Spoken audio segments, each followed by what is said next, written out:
Hello and welcome to the ISE ETF and Index Outlook for June 11th, 2012. This is Patrick Suresna. As always, we start off with a chart of the S&P 500 using that SPDR exchange rate fund symbol SPY. And what this chart isn't showing is that there was a bailout of Spanish banks over the weekend, which is having the market start off on a positive note, indicating that we probably have as much as 15-20 S&P points that could potentially be higher by the time you're watching this recording. And really at this stage, we were looking for a short-term bottom to come in around the 128, 129 level, and we suggested they could even, in a very quick, rapid fashion, even downdraft as low as the 122 to 124 area on the downside. But it's clear now that the supports initially at that 128 level have held. At this juncture, the market is likely to do one of two things at this stage in the summer. One is that it simply does a retracement as we approach this 134 to 135 area. We could even see temporary testing as high as 136 or 137 on the upside, and it finds substantial overhead resistance in the retracement zones. But there is also a chance that we may see a retest of the highs around that 141 to 142 level on the upside.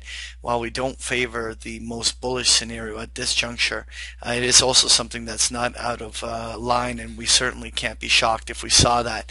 If we did see a rally to either one of these areas, we still do believe that there's plenty of time this summer for there to still be yet another round of weakness that will at least at minimum come back to retest the lows, if not even make lower lows at some later point. But for now, we probably are going to be seeing some sort of a 1 week to even multi-week rally that we'll see what initial upside targets we get to. What I want to look at next here is the ISE Natural Gas Index, which is symbol FUM. There's a number of ETF products oriented around that. At this stage, we've now officially retested the October low, which came in around that 86 level. Really at this stage, with a solid retest down here, it is likely that the natural gas ETF will retrace back towards the 98 to 100 zone up above. And if it's strong enough, there could even be a move back to 104 to 106, but none necessarily a reasonable upside target. Nonetheless, there is likely to be a bounce here, and we probably will see at least about a 10% rally off of these lows. Next year, I want to take a look at the ISE Chindia Index, which is a symbol ICK, and we've seen some very, very aggressive selling that occurred in this index in that month of May, and really at this stage, with us now having again retested those bottoms around that 42, 43 level, and the way that the market is shaping up, it is likely that we are going to see further bouncing. It would be perfectly natural for us to see even rallies to test $48 and maybe even as high as $50, $51 under the right circumstances. Nonetheless, that doesn't make us in the big picture bullish, but it certainly does leave room for someone who buys this index to potentially make themselves 5% or 10% on the upside, as we probably will see a nice rally in the next little bit.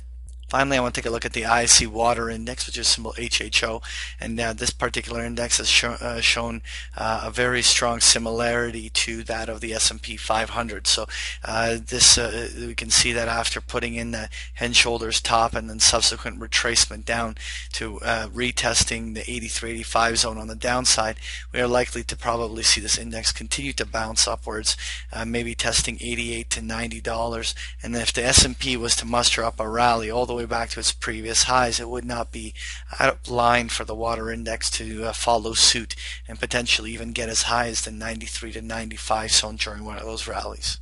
That was your ISE ETF and Index Outlook. Thank you for joining me.